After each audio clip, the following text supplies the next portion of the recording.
Join ForumIAS Academy, trusted by hundreds of toppers, including IAS Rank 1 Shruti Sharma.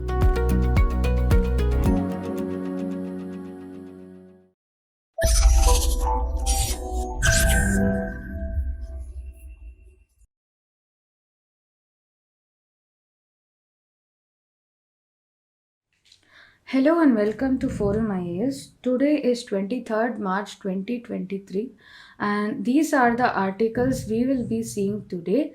Most of them are covered from prelims point of view because the exam is fast approaching.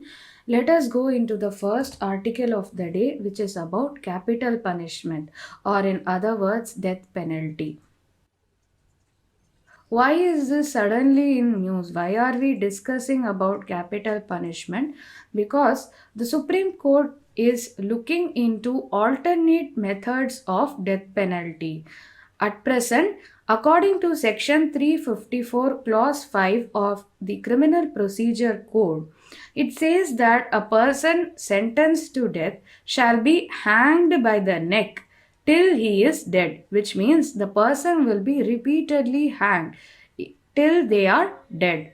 So, hanging is the prevalent form of death penalty in India.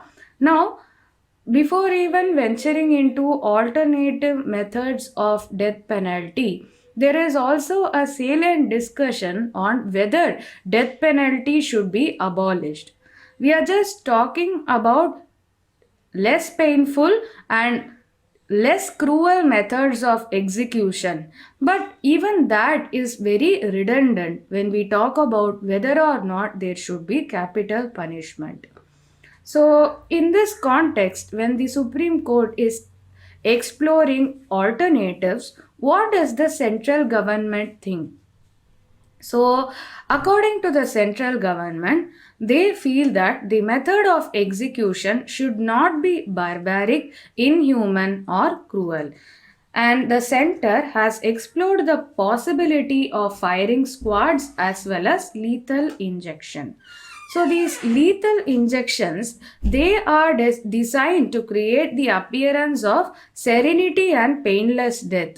That is one aspect of painless execution method. Another one is firing squad, but it is very much graphically detailed. Nevertheless, the center is of the viewpoint that the mode of execution is not under the realm of judiciary, it is more a matter of legislative policy.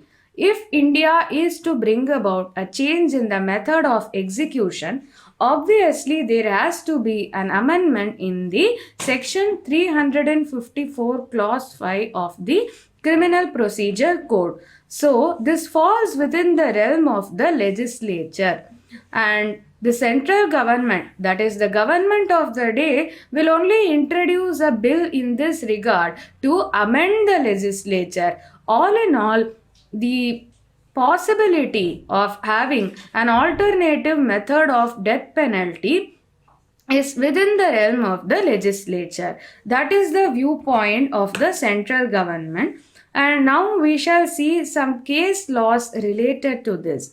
In 1983 case, Deen Dayal versus Union of India, it was ruled that hanging is as painless as possible and causes no greater pain than any other method of execution. As we can see, there have been 40 years that have passed since this 1983 judgment. Today, the technology has much evolved. So, within this context only, the Supreme Court is looking for alternative methods of death penalty.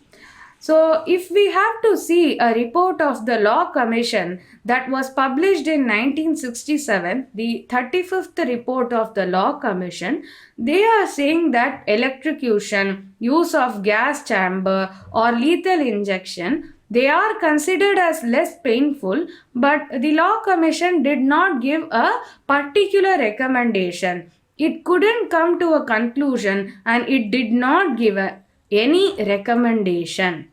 So, in the Bachan Singh versus the state of Punjab in 1980, in this case, the court had ruled that the restricted use of death penalty to the rarest of rare cases. Already we have a humane jurisprudence which was established from the Bachan Singh case, which says that a death penalty should be a form of punishment only in the rarest of rare cases. And even then, with respect to clemency jurisprudence, that is mercy petition. So we have already seen mercy petitions that are meant for the president and the government. So basically, the Supreme Court has given certain guidelines in this regard. This court says that the decision on mercy petition is justiciable, which means it can be questioned in a court of law, and it penalizes undue delay in disposing mercy pleas by commuting death sentence to life sentence. So the president or the governor should not take undue time to dispose of a mercy petition. And a point to note from prelims perspective is that only the president can commute a death sentence. Governor of a state cannot do this even if the punishment is under a state law. That is one important point of difference. These guidelines issued by the court are telling the manner in which mercy petitions or clemency petitions should be disposed of. This is the current jurisprudence, but at large, reality is that any form of execution offends human dignity and perpetuates cruelty. When we have Article 21, which says there must be dignified life as well as dignified death. Any form of execution, does it fall within the ambit of dignified death? That is a big question mark. So these are the legal considerations or philosophical considerations that we need to go into. But nonetheless, from prelims point of view, this is very important. Okay, moving on to the next article of the day. It is about tuberculosis. Tuberculosis, why it has been covered? Because tomorrow, March 24, is the World TB Day. Before we go into the article, we'll see a little bit about the tuberculosis disease itself. It is a bacterial disease.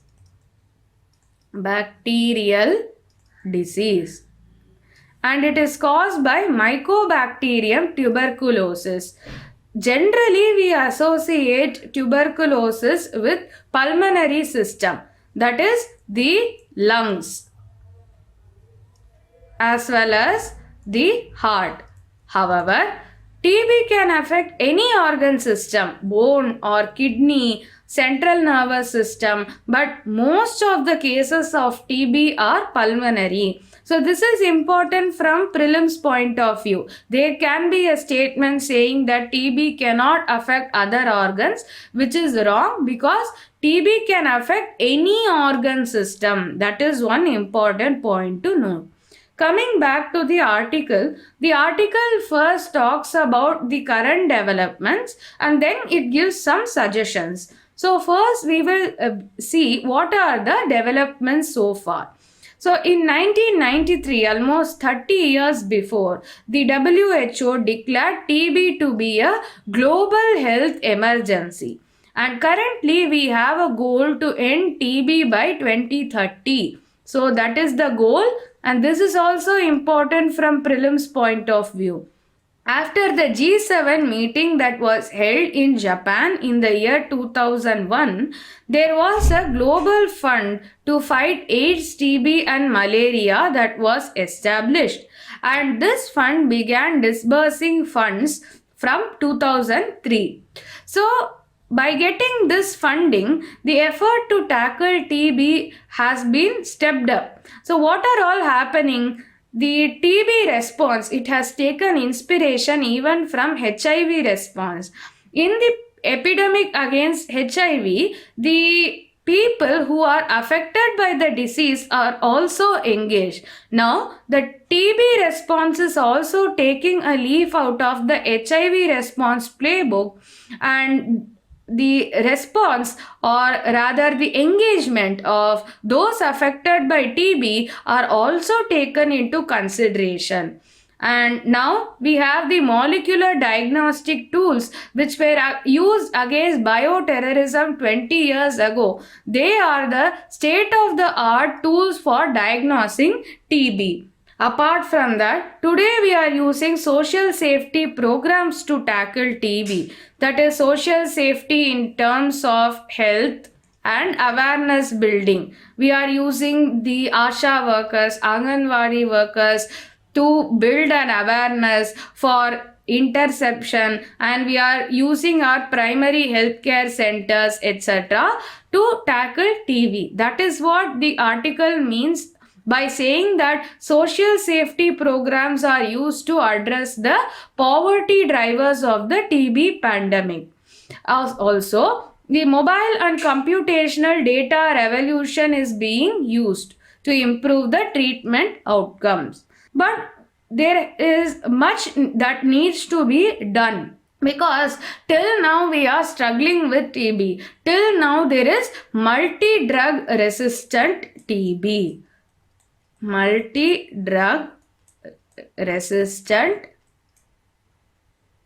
TB.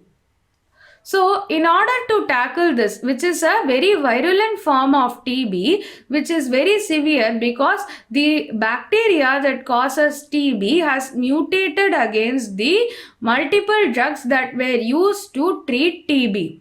So, what needs to be done in order to tackle this, and what needs to be done to achieve our target of zero TB by 2030? First of all, there should be an adult TB vaccine. Today, under the Universal Immunization Program,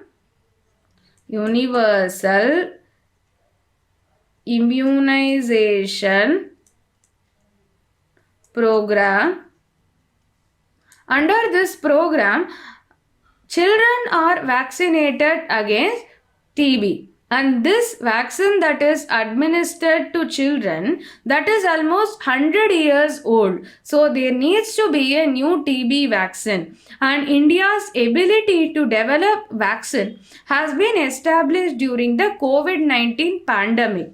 So we have a established path. If only we muster enough political will and economic will, we can also develop a new adult TB vaccine. Next thing is about therapeutics. So basically the current standard is for 6 months.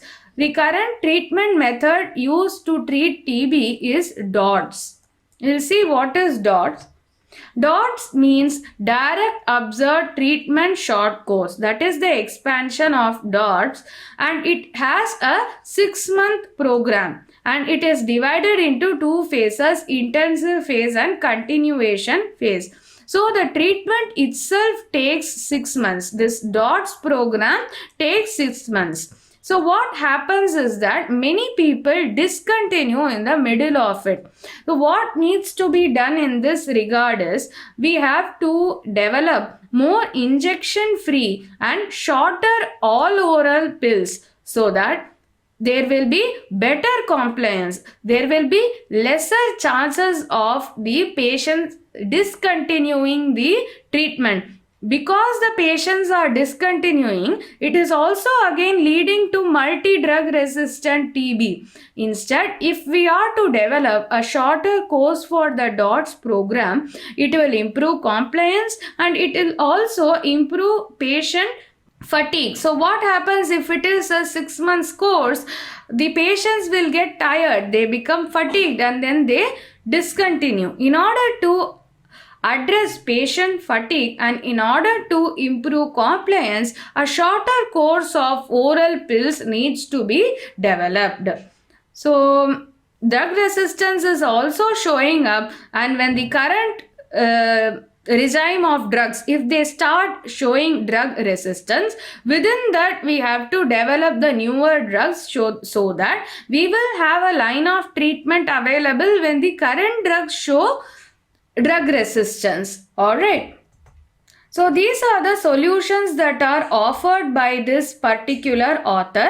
He is also talking about one more thing, that is diagnostics. Diagnostic tools in terms of AI. AI-based diagnostic tools can be used, and also home-based diagnostic tools. Like in case of COVID, we had COVID self-testing kit which can be used at home, right? So there are some diagnostic tools which use the number of cuffs, and with that they tell whether a person has TB, and it can prompt the person to get tested and carry on with treatment.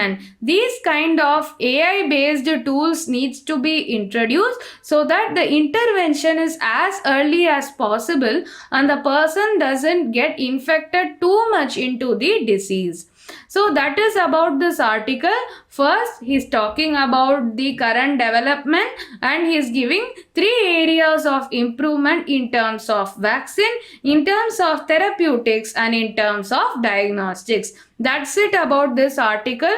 This article is important from both prelims as well as mains point of view. In prelims, you will be asked about what are the causative agents of TB. You might be asked about what is multi-drug resistant TB, and in mains they will ask about why India has not completely eradicated TB. So mark this and keep and revise it when your mains comes. The next article is about the IPCC synthesis report. So why this is in news is because for the 6th assessment cycle, IPCC synthesis report has been published. So in this synthesis report, the report of 3 working groups have been scrutinized by IPCC. The first working group talks about the science aspect of climate change. Second working group researched on the adaptation part of climate change, and third working group researched about the mitigation of climate change. One important thing to note about IPCC is that they don't do scientific assessment. They just evaluate the scientific evidences that are presented to them.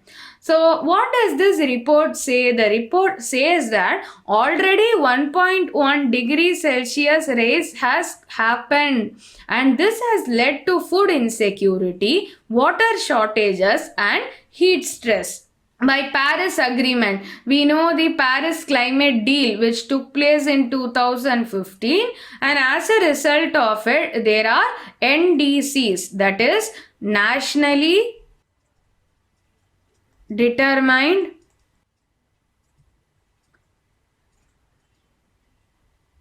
contributions. So how much each nation will contribute in tackling climate change in terms of reducing the emission. So the aim of the Paris Climate Agreement is to limit the global climate change or global temperature rise within 1.5 degrees Celsius. It should not go beyond this 1.5 degrees Celsius. The overall temperature rise should be less than or equal to 1.5 degrees Celsius, not more than this. But already 1.1 degrees Celsius rise has happened. So under the Paris Agreement, it was determined that the greenhouse gas emissions are reduced to 40% compared to 2019 levels by 2030 and to 99% by 2100. So this target, this is also important from prelims point of view. The report, that is the IPCC synthesis report, also says that by 2100, there will be 2.5 to 3 degrees it should be, it's not percentage, 2.5 to 3 degrees Celsius raise in temperature, and it will lead to irreversible adverse impact on certain ecosystems, that is the vulnerable areas, the polar mountains and coastal ecosystems. There will be irreversible damage on the earth. So in this context, it paints a very bleak picture, right? So in this context, what needs to be done? First, we need to focus on negative emissions, that is reducing emissions, and there should be carbon capture and storage. So the next thing is climate resilient development. Already this 1.1 degree Celsius rise has happened, and it has led to some adverse impacts. So we can't escape this. This is already in front of us. So there needs to be climate resilient development in order to bear this. So what is climate resilient development? That is to mitigate the effects of climate change. Already the damage is done. What we need to do in order to mitigate? We need to also focus on that. So in that aspect, we have to provide access to clean energy, improving the air quality, increasing employment opportunities. These are all the wide benefits which can be helpful in tackling the effects of already occurred climate change. That is what it means to have climate resilient development. These are all keywords which you can use in your mains paper. Then we have to focus on climate financing. So there should be historical responsibilities. That is, the developed countries. The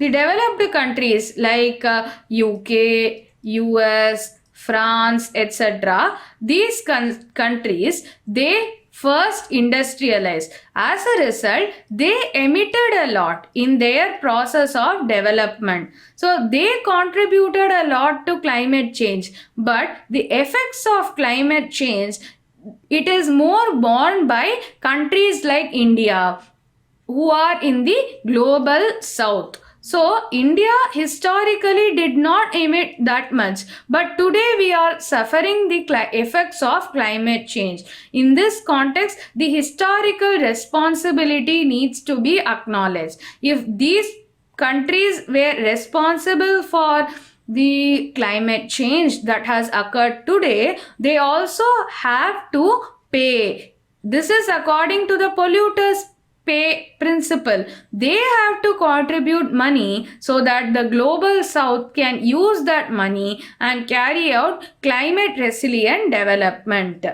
So what are the implications of this climate change on India especially? India's priority today, it is to minimize loss and damage. We are suffering many extreme weather events, right? In terms of cyclones, forest fires, droughts, etc. These events will occur because already 1.1 degree raise in temperature has happened. So what we need to do is to minimize loss and damage. Whatever damage we suffer should be minimal in an extent, and there should be acceleration of equitable action and adaptation. This should be adaptation. So India should get better adapted for climate change, like having mangroves, like having stilt houses. So India should focus more on minimizing loss and damage, and second one is adaptation. And we also have to reduce our per capita emissions. This is possible by adapting energy efficient options like e-vehicles, like using LED lamps. These reduce the energy intensity of our economy, and decarbonization of energy sector, that is moving away from fossil fuels. So these needs to be done by India. One is to reduce loss and damage, second is adaptation, and third is reducing per capita emissions. This is also important because the global stock take is happening in November 2023 in Dubai. So this global stock take is for how much the countries have achieved their NDC. That is what it means when we say global stock take. In that context also, reducing the per capita emissions is important. So that is it about this article. It talks about the damages caused and what needs to be done to adapt to the damages and what needs to be done to reduce damages, especially from India's perspective. We'll go into the next article. It is about the exercise Cobra Warrior. So this Cobra Warrior exercise is underway in UK. It is a multilateral exercise and it is a aircraft exercise. It is a air exercise. So which are the countries that are participating? UK, which is the host, Finland, Sweden, South Africa, Saudi Arabia, the US and Singapore. Apart from India, these countries are participating. India, Saudi Arabia have joined for the first time in this Cobra Warrior exercise. There are 6 other air forces and the main aim of this exercise is to train in high intensity, large force, tactical air war fighting. And because of this particular exercise, our Air Force will be able to get trained in the entire spectrum of air operations, including offensive and defensive countermeasures. So it will give perspective as well as cooperation and coordination with 6 other air forces, and our air force can sharpen their skills. And Mirage 2000 aircrafts are being used in this exercise. The more important thing for our prelims is Cobra Warrior, venue is UK, the participating countries, India is participating for the first time and that it is an air exercise. This article is very important from prelims point of view. Exercise Cobra Warrior. The last article of the day is about foreign businesses exiting India. So the article says that the number of foreign businesses setting up shop in India has fallen to a 5-year low in 2022. So if we see this particular table, in 2022, only 64 companies set up shop in India and it is a 5-year low. And further, if we see the current scenario in 2023, it also doesn't paint a promising picture. So in the last 4 years, right from 2018 to 2022, 470 new businesses have come into India, foreign businesses, and 550 businesses have exited India. If we take for 2022 alone, only 64 companies, new companies have come into India, and if we see 2023, only 1 company has come as a new entrant into India. And more so, 2 firms have already closed down in the year 2023. So the net loss is we have lost 1 company, right? So the companies that come in this, like if we have to discuss this from a prelims point of view, this comprises of FII, Foreign Institutional Investor. So it is not FDI, it is FII. FDI will invest in an Indian company from outside. FII is actually carrying out a business in India. Say for example, we have the company Miniso. So it is not FDI, it is FII. So if we see this tabular column, the number of companies that are starting operations in India have reduced. and number of companies that are exiting India are also at a very high number.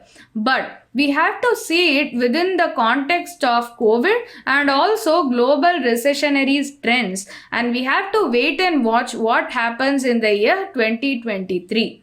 So from prelims point of view, concentrate on FII versus FDI, and from mains point of view, you can quote this data in your answer to see how much is our country very much conducive for setting up businesses. That's it for the article discussion. We'll discuss some previous year prelims questions.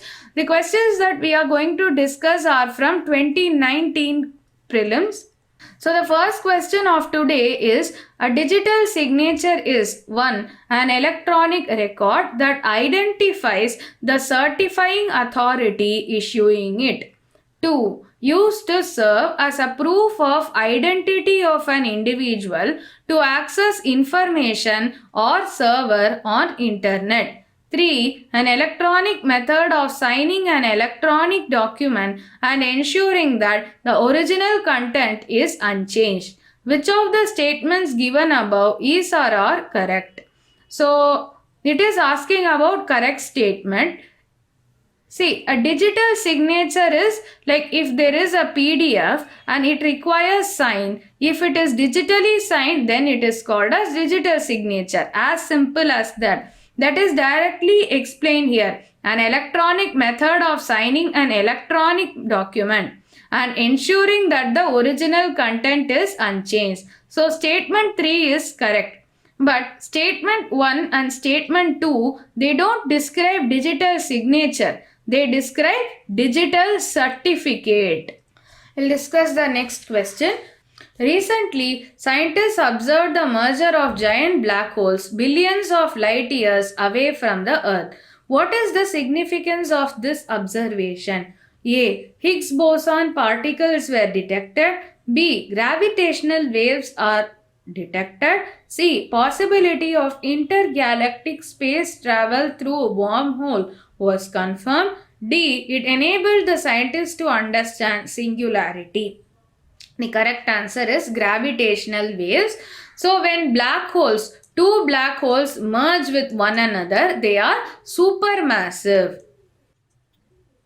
So if it is having enormous mass, it creates giant ripples in space-time. So it creates giant ripples, and these ripples travel in the form of gravitational waves. So answer is B. Last question. Which of the following are the reasons for the occurrence of multi-drug resistance in microbial pathogens? We saw about TB, that is why I put this question. 1. Genetic predisposition of some people. 2. Taking incorrect doses of antibiotics to cure diseases. 3. Using antibiotics in livestock farming. 4. Multiple chronic diseases in some people. Select the correct answer. So, multi-drug resistance doesn't have any genetic component in it. So, statement 1 is wrong. So, these two can be eliminated. We have B and D. Yes, taking incorrect doses of antibiotics, that is, we are buying directly from the pharmacist, which is a wrong practice. That is what they are talking about here. Using antibiotics in livestock farming. Yes, it does lead to multi-drug resistance, multiple chronic diseases. This also leads to multi-drug resistance. So the answer is D, 2, 3 and 4. That is it for today's discussion. Thank you. This is Indumati signing off. Follow us on all these social media platforms. Have a good day.